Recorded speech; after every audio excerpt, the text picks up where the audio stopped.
I was recently working with a client that needed to do foreign exchange rate restatements at the end of their reporting period. And I thought it would be worthwhile showing you how you can use the ECB exchange rate data within your Power Query without having to go out to their website to view the data. I'm going to start with just some sample data here so you can see how this might be used. I'm going to first just move this over to Power Query. So I'm going to go to my Data tab, and I'm just going to choose from Table or Range and let it import into Power Query so we'll have a basis to add our rates to once we're ready to get started on these reposting or the posting. So if you used Power Query before, you're familiar with importing data from within your Excel spreadsheet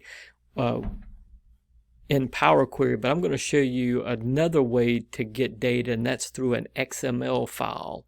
So the data that we're going to use today, I'm just going to choose this and rename it to balances. And then I'm going to go over to my browser, and I'll show you this website. And you may be already familiar with this, but this is the ECB website that has exchange rates. So if you go to ecb.europa.eu,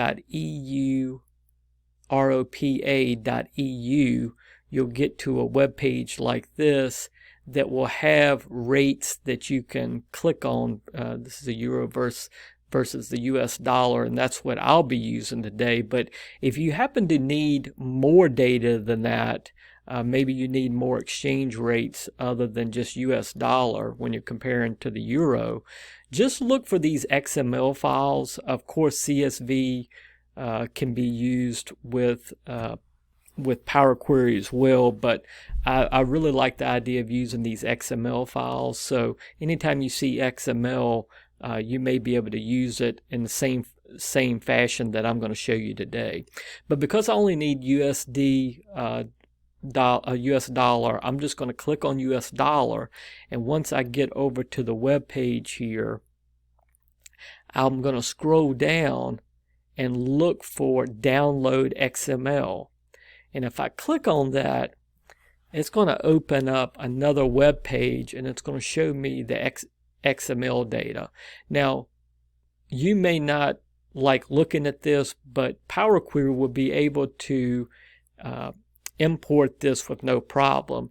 As I look through here, we could always poke around in the different data sets that get downloaded when we add this, but I can see that this series section here is really the data that I want because it has the time period as well as the value at that time. So this will be what we'll end up using within our Power Query.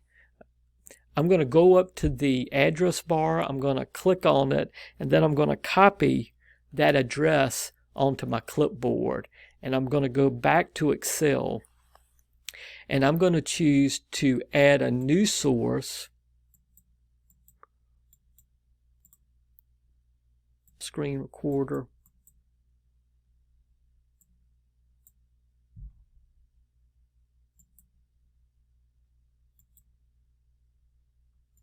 see if I can find a place to reposition this to.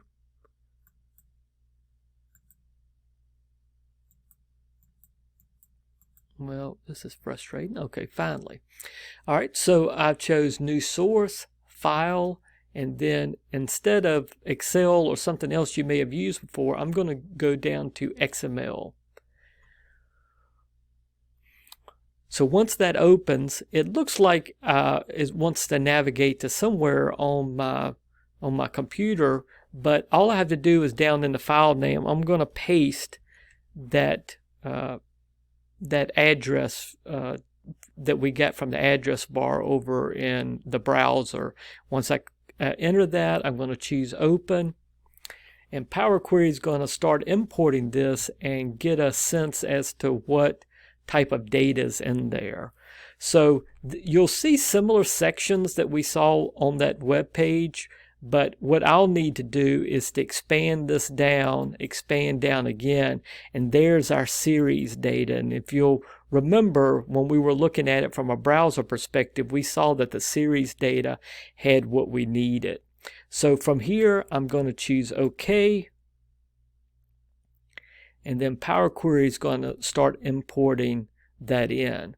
Now, this obviously isn't exactly what we want yet. We want the date as well as the value or the rate at that point. So within this column, this OBS column that has table, I'm going to go up to the column header and click this icon, and it's going to show me within that embedded table what values are available. So I'm going to deselect all of these, and I only want the time period and the value. And I'm not going to use the column name as a prefix. I'm just going to hit OK. And now I've got the data that I actually want. So because I have these two columns and that's all that I need, I'm going to select those two columns. I'm going to right click and I'm going to choose Remove Other Columns. Okay, so now I've got it down to what I want. It's a couple of things we have to do to prepare our data. First thing I'm going to do is just change this header, and I'm doing that by double clicking on it. That allows me to edit the column name. And I'm going to set that to date. And same thing here. I'm going to double click here and I'm going to set this to rate. All right. Now you'll notice that Power Query imported that in as text, but all we need to do is drop this down, choose decimal number. Sorry about that. Decimal number, and that's going to treat it as a number. And same thing over here. Power Query imported that in as text, but I want that to be treated as a date. So if I choose date, now Power Query is recognizing that as a date. So now we have our data in Power Query that we want. There's a couple of different things that we need. We need, based on my previous client's need, they needed a rate for a specific date, and they also needed the average, the year-to-date average rate. So I'm going to show you how to get both of those with this data set. I'm going to go over to where Power Query named it the name of that table. I'm just going to double click on that and say these are the rates. Using this data, I'm going to right click here on rates. I'm going to choose reference. And when you choose reference, that just allows me to keep this query and the applied steps over here on the right the same as they are. And by referencing it, we're just, in the reference, you'll notice that in source, it just says up here at the top equals rate. So it's referencing that data. I'm going to rename this to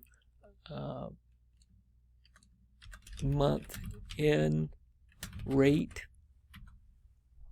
And now that we've got a query to use for our month-end rate, let's think about how we're going to do this. Now, if I want to look at a very specific date, I could go in and just add a filter here for that specific date. But what I'd rather do is have a parameter that I can change easily and reference that parameter within our queries so that our queries will update accordingly. So under Manage Parameters, I'm going to click that and I'm going to choose New Parameter. This parameter, I'm going to call it Closing Date. I'm going to set that as a date, and I'm just going to start off. I'm in March of 2023, so I'm just going to use last month's ending date for this. So I'm going to put in 2/28/23. I'm going to hit OK, and now I have this closing date as a parameter. Now, I just like to organize, so I'm just going to right click here. I'm going to choose Move to Group, New Group. I'm going to name this group Parameters. I hit OK, and that would just put it up in its own group. just a little bit easier to keep it organized.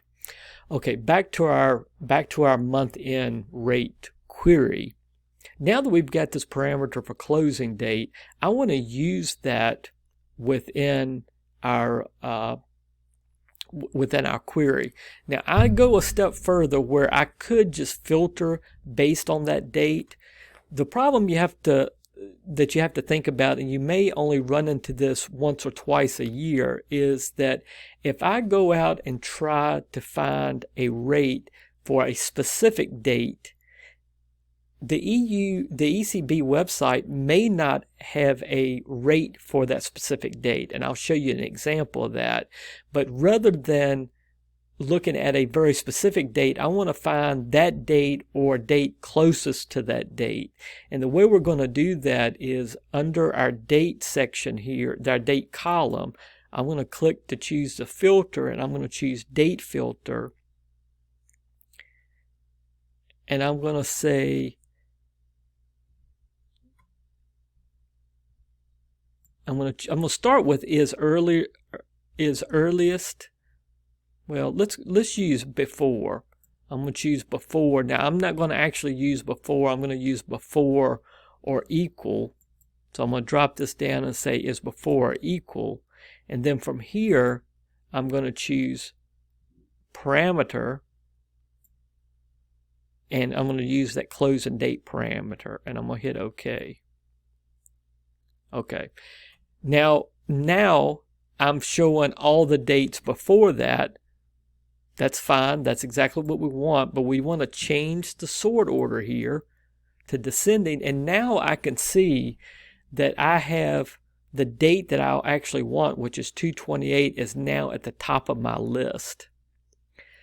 From here, I'm just going to keep rows on the toolbar. I'm going to choose keep top rows, and I'm going to choose number of rows 1.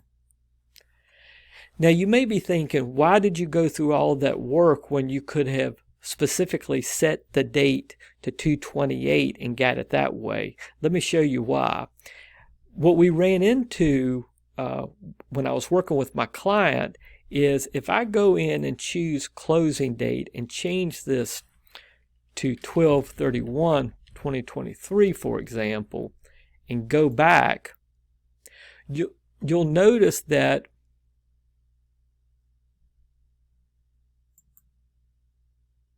sorry, got the wrong, should be 12/31/22.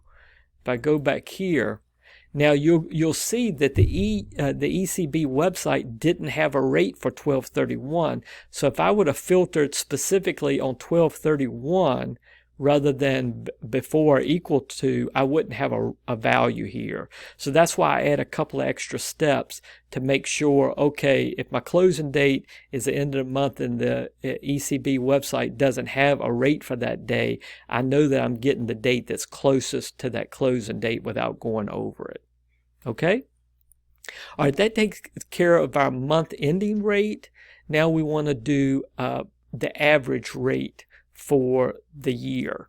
So in order to do that, I'm going to go back to rates. These are the rates that I pulled in from the ECB website. I'm going to right click and choose reference again so we can create a new query. I'm going to change this to year-to-date average rate. And we're going to do something similar to what we did before, but in this case we want the average rate for a whole many dates. So to do that, I'm going to start by under date.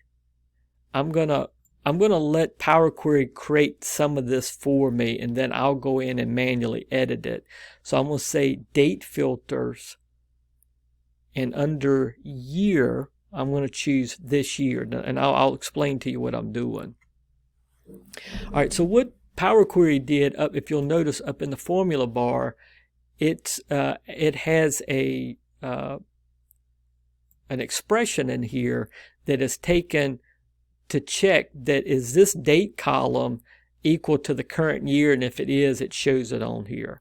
Now I'm going to change this because what I really want is any date within our data set that has the same year as our closing date year over here in the parameters.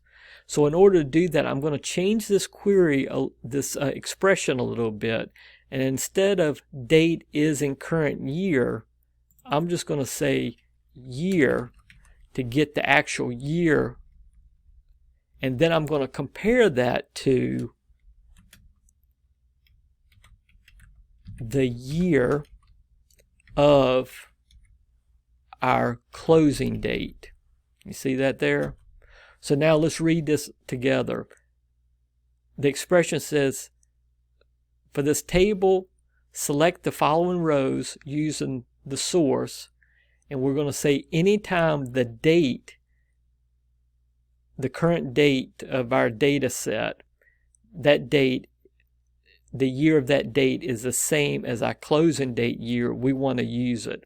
So if I check that and apply that step, when I look through, you'll notice that now I only have dates for 2022 because that's our closing date. Now if I go over and change this to 02/28/2023 and look back, now we're only seeing dates for 2023. So that's our real goal. Because we want to get the average rate for the current year, we take and do it this way. Okay, so a couple more steps and we'll be done. First of all, I need a column. Once I do my summary, I need a column available that can be my group by column. So to do that, I typically just go up to my tab of add a column. I choose custom column. I don't really care what the name is here because I'm going to end up changing it. But I'm going to start typing. And what I'm going to type is just something simple like year-to-date average. I'm going to hit OK.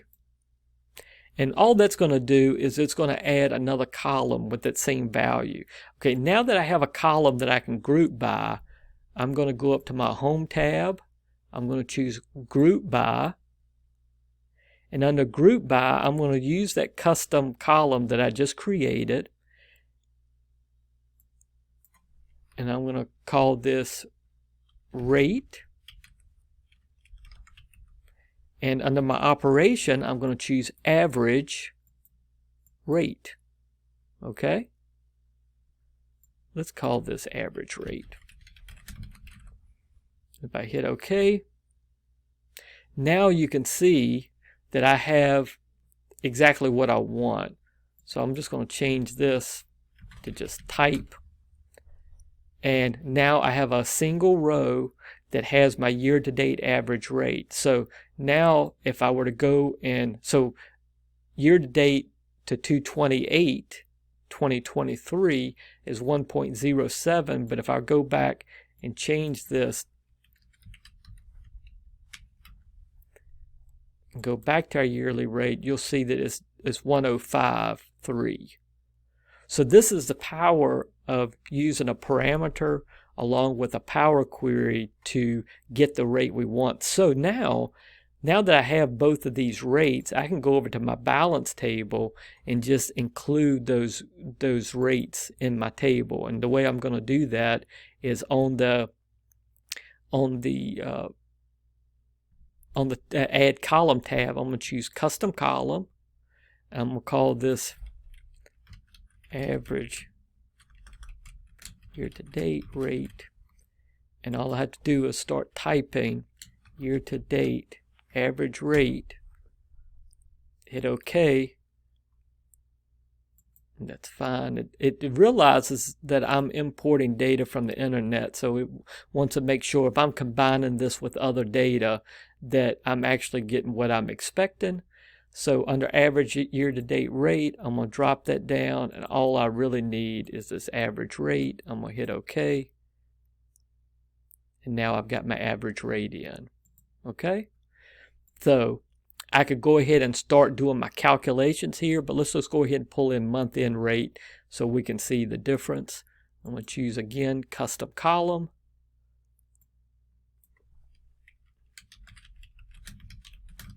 Rate. And under here, I'm just going to start typing month end. Power Query will find it for me. I'll choose month end rate. I'll hit OK. Again, I have a table of data. Just click on the column header, choose the one that I want. I just want the rate. I hit OK.